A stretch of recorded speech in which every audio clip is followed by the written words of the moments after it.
Tonight we begin with a development that U.S. officials had feared, prepared for, and hoped would never actually happen. A strike that unfolded not over weeks of open warfare, but in a matter of hours.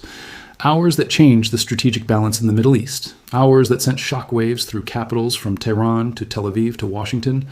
Hours that may have altered the trajectory of Iran's nuclear ambitions for years to come. What Iran did in recent months crossed a line that American officials had hoped would hold. And when that line broke, the United States military did not hesitate. They responded with precision, overwhelming force, and a message that could not be misunderstood. For months now, there had been signals, not official statements, not formal declarations, just signals, that Iran was preparing something far more dangerous than its usual posturing. Iran has been defiant, yes, but they have been calculated in their defiance. Their moves have followed a certain rhythm, a pattern, almost a routine that intelligence analysts had grown accustomed to tracking. But what set off alarm bells in Washington this past week was that the routine went silent. Analysts who monitor Iranian nuclear activity know the indicators.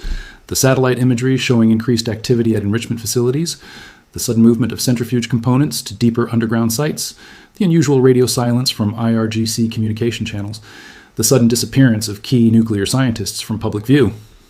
All of that went quiet, and whenever Iran goes quiet, it means something is about to get loud. Intelligence officials had been tracking Fordo and Natanz for years, watching enrichment levels creep closer to weapons-grade material. But something changed in recent weeks. The pace accelerated, the secrecy deepened, and the usual diplomatic backchannels that Washington relied on for early warning simply stopped producing information. That silence was the loudest signal of all. Early this week, American intelligence detected what they described as unprecedented fortification activity, including underground construction at Fordo, that had not been expanded in over a decade. These are the kinds of moves that Iran only makes when they are signaling something very specific. A dash toward weapons-grade enrichment, a hardening against future strikes, or a calculated provocation designed to test American resolve. Intelligence officials didn't know which category this fell into, or whether it fell into all three at once. But what they did know was that Iran was changing its nuclear posture. And when a regime shifts its nuclear strategy without explanation, even by a small measure, the United States pays attention. The intelligence assessments that crossed the president's desk were unambiguous. Enrichment levels at Fordo had climbed to 60%, dangerously close to weapons grade. The underground facility, already buried deep beneath a mountain, had been reinforced further. New tunnels, new blast doors, new ventilation systems, suggesting preparations for sustained, protected nuclear work. This wasn't just concerning. This was a 5-alarm fire for anyone tracking nuclear proliferation. The warning issued by American officials this week was not normal. It was not routine. It was not symbolic. It was urgent. Intelligence officials, after an emergency situation room meeting, described Iran's move as deliberate, escalatory, and perhaps most importantly, irreversible if allowed to continue. Because once weapons-grade material exists, the timeline to an actual weapon collapses from years to months. But deterrence only works if the target hesitates. The United States did not. In fact, their response this week was among the most decisive military actions we've seen in the region in over 2 decades. Here's what we know. Within 72 hours of the final intelligence confirmation, American military assets began moving into position across 3 continents. These weren't the ordinary carrier deployments or routine training exercises. These were B-2 Spirit stealth bombers, aircraft that the United States only deploys when they are preparing to strike targets that no conventional weapon can reach. Tonight, Pentagon officials confirmed that the U.S. military launched a coordinated bombing campaign on Iranian nuclear facilities, including the Fordo enrichment site that had recently been reinforced for what analysts believe was long-term protected uranium enrichment. The United States struck before Iran could complete the transition to weapons-grade production. They hit Fordo, the deeply buried enrichment facility carved into a mountainside. They hit Natanz, Iran's primary enrichment complex. They hit suspected weapons research sites that were likely preparing to integrate enriched material into a deliverable weapon. In other words, American forces targeted the entire nuclear weapons pipeline, from raw material to functional warhead. The infrastructure that would have made an Iranian nuclear weapon operational within months. This is what made the intelligence community's warning so urgent. Iran's underground fortification wasn't just symbolic, it was actionable, functional, and rapidly approaching completion. It represented the kind of program that could produce a nuclear-capable Iran within a single election cycle if left unchecked. And the United States, understanding that fully, responded with overwhelming force. Not recklessly, not impulsively, but strategically, using the one weapon in the American arsenal capable of reaching Fordo's depth. They didn't strike population centers. They didn't target government buildings in Tehran. They hit the enrichment halls buried under 300 feet of mountain rock. They hit the centrifuge cascades that had been running around the clock. And here's where the story becomes even more consequential. Intelligence officials now believe that Iran's recent nuclear acceleration was designed to test the resolve of the incoming American administration after years of what Tehran perceived as strategic hesitation from Washington. Iran wanted to see whether the United States would look away, negotiate, or simply issue another round of toothless sanctions. But instead, the opposite happened. American military leadership didn't blink. They authorized a strike so overwhelming, so precisely calibrated, that even Tehran's most hardened military commanders were stunned by the speed of execution. You don't get Iran's full attention easily, but this week, the United States did. Defense analysts, speaking with major outlets under condition of anonymity, described Iran's recent posture as a calculated gamble, a way to probe American red lines while global attention remained fixed elsewhere. But the United States proved this week that they remained both patient and lethal. Their operational planning was not only meticulous, it was executed with such precision that reportedly not a single American aircraft was lost, and civilian casualties were kept to what officials called historically minimal levels for a strike of this magnitude. That precision matters because it shows discipline. It shows that American military planners are not improvising under pressure. They are executing years of contingency planning that had been quietly refined since the first Trump administration's targeting of Qasem Soleimani. As reports continued coming in throughout the night, we learned more about the scale of the American response. B-2 Spirit bombers carried out multiple sorties using GBU-57 massive ordnance penetrators, forcing the collapse of underground tunnel networks at Fordow. Naval assets in the Persian Gulf targeted Iranian air defense systems that had been upgraded in the last 18 months with Russian-supplied technology. Cyber units operating in coordination with conventional forces reportedly disabled command and control networks used by Iran's air defense grid to coordinate any counterstrike. This wasn't just a single bombing run. This wasn't just a symbolic gesture. This was a systematic dismantling. This was strategic paralysis. And strategic paralysis is the one thing Iran has struggled to maintain since the 2020 Soleimani strike shattered their sense of operational security. For every advance Iran has made in rebuilding its deterrent capability, the United States has countered with something that resets the entire equation. Remember, Iran thought that the United States was too distracted by Ukraine and domestic politics to act decisively in the Middle East. They thought years of failed diplomacy had exhausted American appetite for military confrontation. They thought their air defenses, upgraded with Russian S-300 systems, could deter or at least complicate any strike on hardened nuclear sites. But tonight, the exact opposite is happening.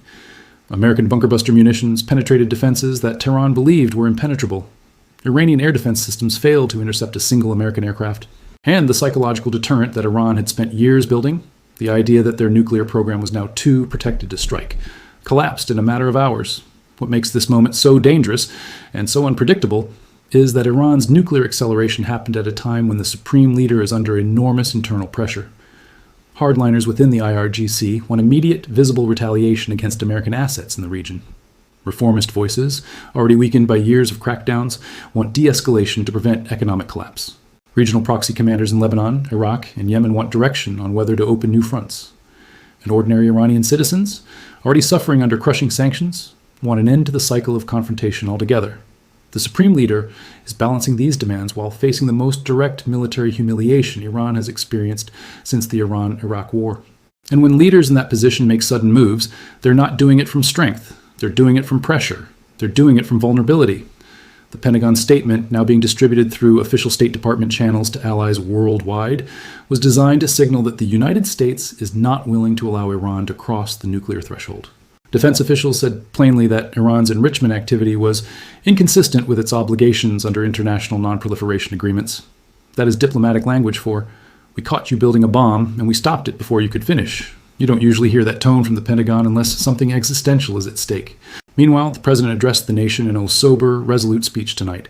He said, "Tonight, the United States military conducted a precision operation to eliminate an imminent nuclear threat." He said, "This was not an attack on the Iranian people. This was an attack on a weapons program that threatened the entire region and beyond." And he said, "America will not stand by while any nation races toward a nuclear weapon capable of destabilizing the world." These are not rhetorical flourishes. These are statements from a commander-in-chief who understands just how high the stakes have become, not just for the Middle East, but for the entire global non-proliferation framework. Here's what makes the situation even more concerning. Iran's nuclear acceleration wasn't isolated. Along with the underground fortification at Fordo, Hezbollah in Lebanon also increased rocket stockpiling near the Israeli border in recent weeks. Houthi forces in Yemen escalated attacks on commercial shipping in the Red Sea. Iranian-backed militias in Iraq increased harassment operations targeting American bases near Erbil and Baghdad. Well, all of this happened within the same 2-month window. When Iran moves multiple pieces at once across its entire proxy network, it means something larger is underway, a coordinated regional strategy, not isolated incidents. Intelligence analysts are now considering several possibilities. One is that Iran was preparing a rapid nuclear breakout, aiming to present the world with a fait accompli before any military response could be organized. Another is that Iran was attempting to strengthen its negotiating position ahead of renewed diplomatic talks, banking on nuclear leverage to extract sanctions relief. A third possibility, the one worrying officials the most, is that Iran was attempting to distribute nuclear material and technology across multiple hardened sites, specifically to survive a first strike and guarantee retaliatory capability. But this week, the United States took that card off the table entirely. They didn't wait for diplomatic negotiations to run their course. They didn't rely on sanctions that Iran had already learned to circumvent. They didn't allow the program to reach a point of no return. They struck decisively, using overwhelming precision force. What we're watching now is a test of resolve on every side. Iran wants to see whether it can rebuild and retaliate without triggering a full-scale regional war. The United States wants to show that red lines on nuclear proliferation are absolute and enforceable. Israel wants to prevent any scenario where Iran emerges from this crisis with even a diminished nuclear capability intact. And Gulf allies want to prevent this from spiraling into a wider conflict that engulfs their own territories and economies. Tonight, we've heard from defense officials who are now monitoring Iranian military movements across the region for signs of retaliation. They say Iranian air defense systems remain in a heightened but disorganized state following the strikes. They say satellite imagery shows significant damage to the Fordo facility, with structural collapse visible at multiple entry points. And as they say, Iran's decision on how to respond is likely part of a broader deliberation within the Supreme National Security Council intended to balance deterrence with survival. But the United States is not standing down. In fact, American forces in the region are on heightened alert, prepared for any Iranian retaliatory strikes against military assets or regional allies. Their response this week, swift, overwhelming, and precisely targeted, sent a message to Iran that the nuclear threshold is non-negotiable, and it sent a message to the world that American deterrence, questioned for years, remains very much intact. As the coming days go on, we expect more details to emerge about the full extent of damage to Iran's nuclear program and how close Tehran truly was to weapons-grade capability. But what we do know is that the American strike was timely. It prevented what intelligence officials believe was an imminent nuclear breakout. It demonstrated that hardened underground facilities are no longer safe havens from American military capability. And it reset the strategic calculus for every actor in the region who believed the United States had lost its appetite for decisive action. What happens next will depend entirely on what Iran does in the coming weeks. If they choose restraint, this moment will be remembered as the strike that prevented a nuclear-armed Iran without triggering wider war. If they choose retaliation, American forces have already shown they are positioned, prepared, and willing to respond with overwhelming force. They have shown they are ready to respond. And tonight, for the first time in years, Iran appears to be recalculating everything. Tehran is quiet, too quiet. And when Iran is quiet, it means they are assessing the damage. It means they are choosing their next move with extreme caution, aware that miscalculation now could mean total regime-threatening consequences. Because tonight, Iran learned something they had underestimated for years. American patience has limits. American precision has no equal. And American resolve, when finally tested, does not waver. This story is far from over. But tonight, one thing is clear. The nuclear threshold that Iran spent years approaching has been pushed back significantly. The regional balance of power has shifted in ways that will take months to fully understand. And the world just witnessed a demonstration of military capability that will be studied by strategists for decades to come. And we will be here, watching every detail as the next phase unfolds.